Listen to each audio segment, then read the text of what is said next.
So my first job out of undergrad back in New Zealand was working as a management consultant.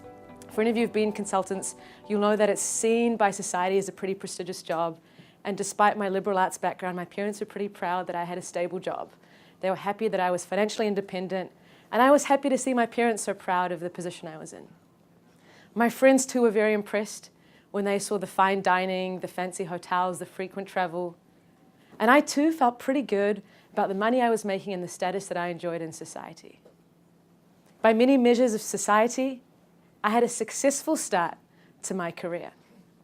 The reality, however, for me was very different. Most of my days would start at 8 a.m., run till 10 or 11 at night. I was always eating out, hardly exercising, relationships suffered. The worst part, though, was probably my mental health. You see, the longer I was there, the more I noticed how much I thought about how am I being perceived by my colleagues? How am I performing relative to others? Am I playing the game properly? I saw myself becoming someone I didn't want to be. And all of this culminated in working my first 24-hour day. And it was at this point, 2 years in, that I finally began to question, is this what I really want in life? Is this really success? You see, most of us are so busy climbing the ladder that we get to the top, only then to realize that the ladder was leaning against the wrong building all along.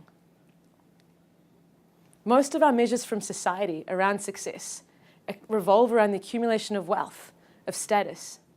And if I think about what I was told growing up, what I saw in the media, success has always been about wealth. We measure success for individuals by the size of our bank balances, by the number of houses we owned, the investments we make, the expansiveness of our vacations. For business, we measure success by the size of the bottom line, the numbers on our financial statements, the value of our shares in the stock market. Even for society at large, our entire countries measure success by their GDP, a measure of how much we're consuming and producing, how much stuff we're selling.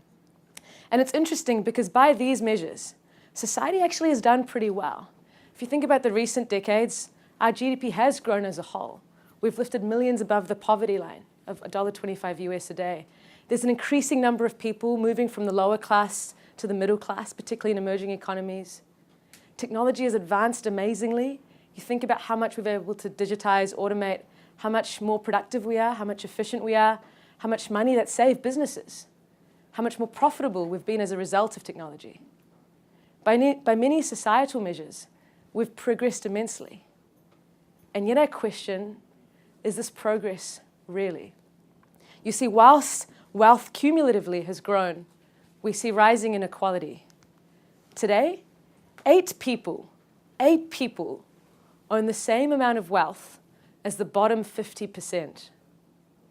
Inequality has greatly increased, leading to all kinds of movements like the Occupy movement. I think rising inequality is a big driver of the kind of political polarization we're seeing in many countries. That's a problem. What about mental health? Just this year, the UK has appointed, as many of you will know, a minister for loneliness and a minister for suicide prevention. Despite increasing technology and connectivity, we're more lonely and disconnected than we've ever been. I've sat in rooms, with relatives and friends where literally we've all sat on our devices talking to people on the other side of the world, hardly holding a conversation with each other. And I'm sure with your children, with your peers, with people around you, you might have seen the same. In the UK, 1/4 of all people will suffer from a mental health issue every year. That's 1 in 4 of us in this room. That's crazy, and I think really not okay. And then what about climate change? Just last month, the UN released a report saying we're far more screwed than we think we are. By 2040, we're going to exceed a 1.5 degree temperature increase at the rate we're going. By the end of the century, temperatures are going to increase by 4 degrees. And to give some life to these numbers, this is the Great Barrier Reef. It's pretty close to home for me. It's in Australia.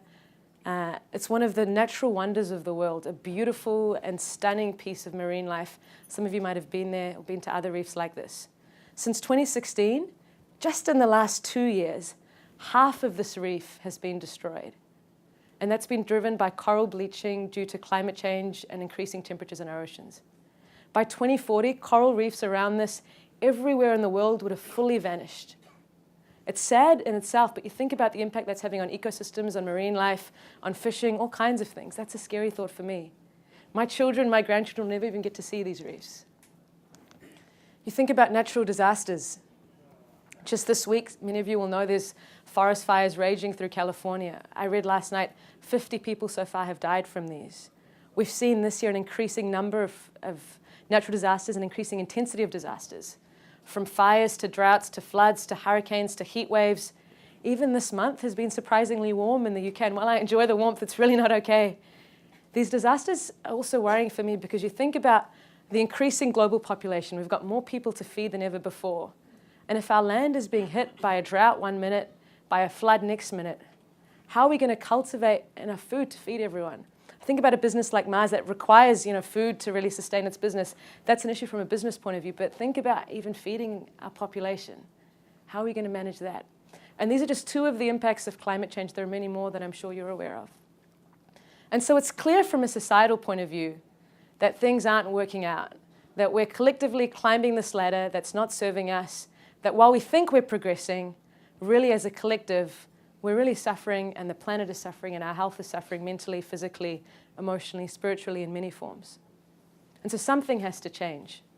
And in this time where the world is calling for change, I'm really excited by the potential big business, and businesses like Mars have the potential to drive change. You see, unlike governments, big businesses like Mars span many geographies, many continents, many countries. Businesses like Mars often own more wealth than nation states themselves. And I think big businesses like Mars, have the agility, the speed, the resources to execute and innovate at a scale and efficacy that nonprofits, social enterprises, and even governments aren't able to. And so that's exciting. And I think with this exciting opportunity to drive change comes an immense responsibility for business as well. Our world needs businesses to lead a better way forward. So what kind of change do we need to see? I want to walk you through the kind of changes I'm seeing in business. So if we think about a decade ago, I think we lived in this place that I'm calling Wave 1. So Wave 1 is really where business and kind of purpose or impact are seen as two different things.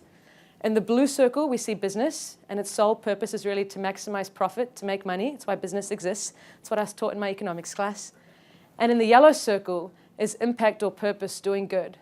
So business made money, and then on the side, maybe with CSR, corporate social responsibility, we donate a bit of money to the community, we do something good, but it's kind of unrelated to our main business. It's how some businesses still operate. It's how most businesses operated maybe a decade or two ago. I think now most businesses operate at Wave 2. And Wave 2 is the space where business and purpose have some overlap.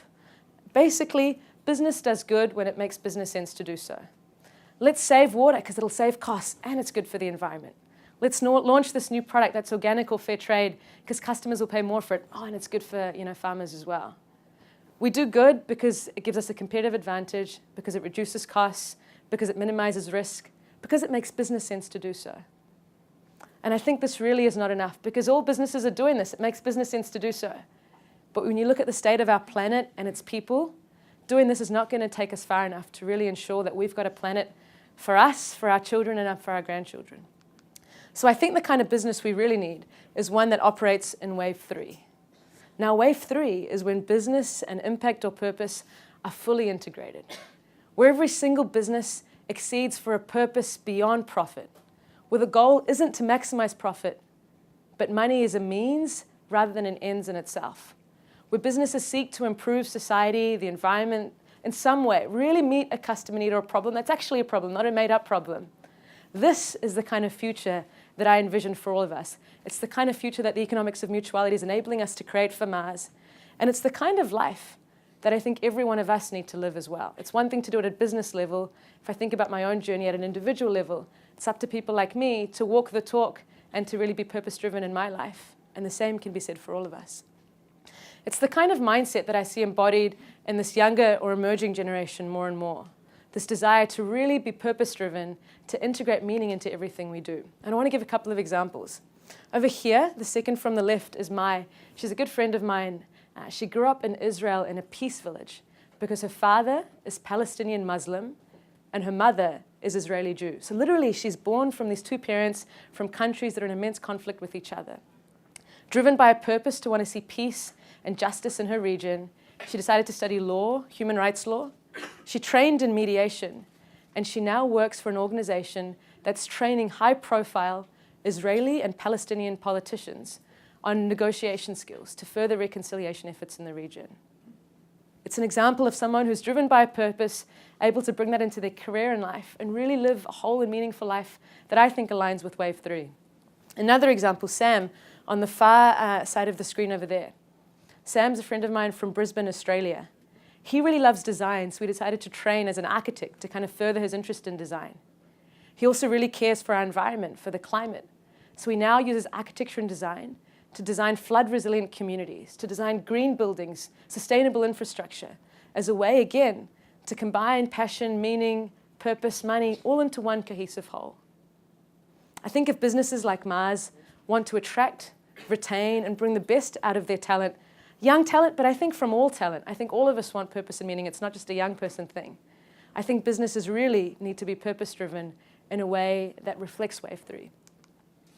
So what does this look like for Mars? So as I mentioned, it starts, I think, with really thinking, where's this ladder leaning? What does success really look like? Is it about maximizing profits, or is it about contributing to society in some way? What is the purpose we stand for? Are we about improving nutrition or simply making chocolate? What is the purpose that drives us? And not only at an organization level, but also at a team level. We're here with the digital transformation team. So my question for you is, when you're doing digital transformations, what's the purpose of your transformation? Are we thinking simply, how much money am I investing in a piece of technology, and how much is that going to save me in financial terms, which is, I think, the old school kind of Wave 1, Wave 2 paradigm? Or are we thinking more holistically around, what's this technology actually going to do? How is it unleashing the potential of people? How is it helping people collaborate or be more effective in what they do? Are there any unintended negative impacts, negative consequences of technology? Are we considering that when we decide what to deploy and how to deploy it? How can we be holistic in our thinking about purpose of everything we do at an organization level, at a team level, and equally in the individual lives that you and I live? I think Wave 3 looks like caring for and investing in our team, in our people. Not seeing people as cogs in a machine to hit a KPI or a metric or a target, but really seeing each one of us as valued people who have health issues, who have families, who have their own struggles, and looking after and building cultures and contexts where people can really thrive as individuals. I think if we can do this, our mental health, our physical health, a lot is going to improve. I think it looks like valuing all stakeholders. A lot of businesses are so focused on valuing shareholders and owners, maximizing their returns. But I think Wave 3, and something the economics of mutuality will help us do, is really value all stakeholders. How can we think about, if it's the suppliers and the farmers, how we can improve their lives and their livelihoods through our work? If it's consumers we're interacting with, how might we help them make better decisions? How could we educate them? If it's simply people that you're interacting within Mars itself, how in every interaction can you provide more value holistically, socially, environmentally, physically, culturally, whatever that might be? I think that's the true measure of success and profit. How much value can we give to all people and all stakeholders, not just our shareholders or owners?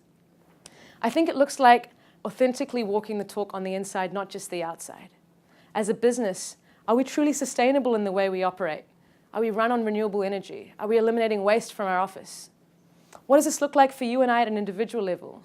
Are we choosing to carpool? Are we choosing to say no to plastic? Is there plastic cups in the office? Right from the individual all the way to the organization, I think this has to be something that's truly embodied, not just a lip service, we're purpose-driven, we're doing good, but a real kind of value and essence that's lived inside and out.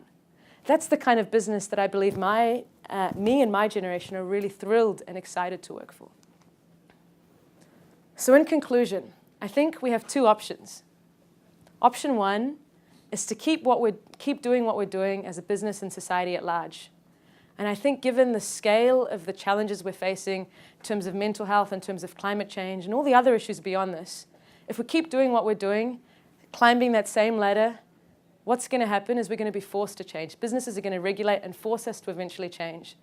The UN has spoken in their latest report how carbon taxes are going to go from $10 or $20 a ton to hundreds, potentially thousands of dollars per ton in the coming decades, given the scale of climate crisis. If we don't be proactive, we're going to be forced to change, thrown off that ladder, unprepared, and be left behind our competition.